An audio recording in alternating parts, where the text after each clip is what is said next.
السلام علیکم ورحمۃ اللہ وبرکاتہ۔ اس بار ہم پیش کر رہے ہیں اولاد النبی صلی اللہ علیہ وسلم۔ جی ہاں، ہمارے معاشرے میں ان گنت لوگ ایسے بھی ہوں گے جنہیں نبی صلی اللہ علیہ وسلم کی اولاد کے بارے میں مکمل معلومات نہیں ہیں۔ بہت سے لوگ تو نام سے بھی واقف نہ ہوں گے۔ اور کیا یہ افسوس کا مقام نہیں کہ آپ کو رسول اللہ صلی اللہ علیہ وسلم کی اولاد کے بارے میں بھی معلومات مکمل نہ ہوں؟ اگر کوئی آپ سے پوچھ بیٹھے کہ نبی صلی اللہ علیہ وسلم کے کتنے بیٹے اور کتنی بیٹیاں تھیں اور آپ نہ بتا سکیں تو کیا آپ شرم سے پانی پانی نہیں ہو جائیں گے؟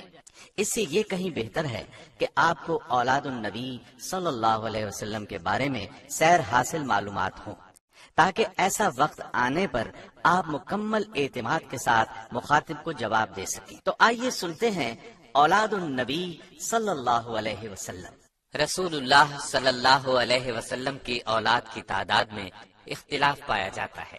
متفقن علیہ روایت کا خلاصہ یہ ہے کہ آپ کی اولاد کی تعداد 6 ہے: قاسم، ابراہیم، زینب، رقیہ، ام کلثوم اور فاطمہ رضی اللہ عنہم۔ لیکن معروف سیرت نگار ابن اسحاق نے 2 اور صاحبزادوں کا بھی نام لیا ہے: طاہر اور طیب۔ ایک قول یہ ہے کہ اعلان نبوت کے بعد آپ کے ہاں عبداللہ پیدا ہوئے، انہیں طیب و طاہر کا نام دیا گیا۔ لیکن ایک قول یہ ہے کہ طیب و طاہر عبداللہ کے علاوہ تھے۔ بعض سیرت نگاروں نے مطیب اور مطہر نامی 2 بیٹوں کا بھی ذکر کیا ہے۔ بہرحال اس بارے میں تمام اقوال کو جمع کرنے سے یہ معلوم ہوتا ہے کہ آپ کی اولاد کی تعداد 11 ہے، جن میں سے 7 صاحبزادے تھے اور 4 صاحبزادیاں تھیں۔ صاحبزادیوں کی تعداد میں کسی قسم کا اختلاف نہیں ہے۔ تمام صاحبزادیوں نے اسلام کا زمانہ پایا اور ہجرت سے بھی مشرف ہوئیں۔ البتہ صاحبزادوں کی تعداد میں اختلاف پایا جاتا ہے۔ مجموعی تعداد 7 تک پہنچتی ہے، جن میں سے قاسم اور ابراہیم پر تمام راویوں کا اتفاق پایا جاتا ہے۔ ہم صرف انہی کے حالات بیان کرتے ہیں۔ رسول اللہ صلی اللہ علیہ وسلم کے سب سے بڑے بیٹے قاسم تھے، لہٰذا ہم انہی کے حال، احوال اور واقعات سے ابتدا کرتے ہیں۔ اعلان نبوت سے پہلے نبی اکرم صلی اللہ علیہ وسلم نے سیدہ خدیجہ الکبریٰ رضی اللہ عنہا سے نکاح فرمایا۔ ان کے بطن سے سب سے پہلے آپ کے ہاں قاسم پیدا ہوئے، جو نبوت سے 11 برس پہلے پیدا ہوئے۔ انہی کے نام کی مناسبت سے آپ کی کنیت ابو القاسم تھی۔ آپ اس کنیت کو بہت پسند فرماتے تھے۔ صحابہ کرام رضی اللہ عنہم بھی عموماً آپ کو ابو القاسم ہی کہتے۔ ایک دن نبی صلی اللہ علیہ وسلم بازار سے گزر رہے تھے کہ پیچھے سے کسی نے یا ابو القاسم کہہ کر آواز دی۔ آپ نے مڑ کر دیکھا تو اس نے کہا، میں اس نام کے کسی اور شخص کو پکار رہا ہوں۔ تو نبی صلی اللہ علیہ وسلم نے فرمایا، کوئی ابو القاسم کنیت نہ رکھے۔ قاسم کے متعلق کہا جاتا ہے کہ یہ 2 سال زندہ رہے۔ ایک قول کے مطابق 1.5 سال اور ایک قول کے مطابق اتنے بڑے ہو گئے تھے کہ چلنا پھرنا سیکھ لیا تھا۔ جس طرح یہ آپ کے ہاں سب سے پہلے پیدا ہوئے، اسی طرح سب سے پہلے انتقال بھی انہی کا ہوا، یعنی اعلان نبوت سے 9 سال قبل وفات پائی۔ سیدہ خدیجہ رضی اللہ عنہا کے علاوہ صرف ماریہ قبطیہ رضی اللہ عنہا کے ہاں ایک بیٹا ابراہیم پیدا ہوا۔ ان کے علاوہ کسی اور زوجہ محترمہ کے ہاں آپ کی اولاد نہیں ہوئی۔ رسول اللہ صلی اللہ علیہ وسلم کے دوسرے لخت جگر ابراہیم رضی اللہ عنہ تھے، جو جمادی الاولیٰ 9 ہجری کو پیدا ہوئے۔ ان کی والدہ ماریہ قبطیہ رضی اللہ عنہا ہیں، جنہیں اسکندریہ کے بادشاہ مقوقس نے رسول اللہ صلی اللہ علیہ وسلم کی خدمت کے لیے بطور تحفہ خاص بھیجا تھا۔ ولادت کی اطلاع آپ کے آزاد کردہ غلام ابو رافع نے دی، جسے آپ نے خوشی میں ایک غلام عطا کیا۔ 7ویں دن عقیقہ ہوا۔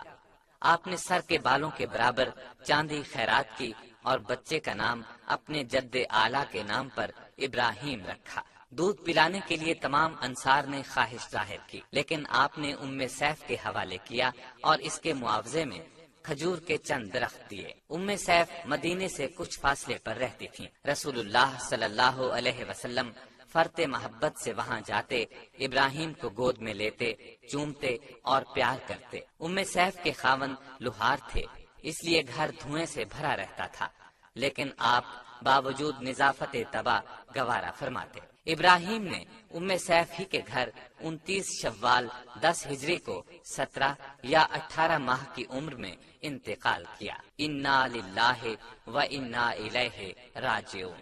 نبی کریم صلی اللہ علیہ وسلم کو ابراہیم کے بیمار ہونے کی خبر ہوئی تو آپ عبد الرحمن بن عوف کے ساتھ تشریف لائے۔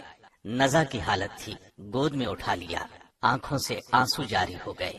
عبد الرحمن بن عوف نے کہا، یا رسول اللہ صلی اللہ علیہ وسلم، آپ کی یہ حالت؟ آپ نے فرمایا، یہ رحمت ہے۔ رسول اللہ صلی اللہ علیہ وسلم کو اپنے لخت جگر ابراہیم کی وفات کا بہت صدمہ پہنچا۔ اس موقع پر آپ نے بھیگی آنکھوں کے ساتھ فرمایا، آنکھوں میں آنسو ہیں اور دل میں غم ہے، اس کے باوجود ہم زبان سے وہی کلمات ادا کریں گے جن سے ہمارا رب راضی ہو۔ نیز آپ نے فرمایا، بے شک ابراہیم کے لیے جنت میں 2 دودھ پلانے والیاں ہیں جو اس کی رضاعت مکمل کریں گی۔ اہل عرب کا خیال تھا کہ جب کوئی بڑا شخص مر جاتا ہے تو سورج اور چاند میں گہن لگ جاتا ہے۔ اتفاق سے جس روز ابراہیم رضی اللہ عنہ نے وفات پائی، سورج میں گہن لگ گیا۔ لوگوں میں مشہور ہو گیا کہ یہ ان کی موت کا اثر ہے۔ نبی صلی اللہ علیہ وسلم کو معلوم ہوا تو آپ نے فرمایا، سورج اور چاند اللہ کی نشانیوں میں سے ہیں، کسی کی موت اور پیدائش کی وجہ سے ان میں گہن نہیں لگتا۔ رسول اللہ صلی اللہ علیہ وسلم نے اپنے لخت جگر ابراہیم کی خود نماز جنازہ پڑھائی اور عثمان بن مظعون رضی اللہ عنہ کی قبر کے متصل دفن کیا۔ قبر میں فضل بن عباس اور اسامہ رضی اللہ عنہما نے اتارا۔ آپ قبر کے کنارے پر کھڑے تھے۔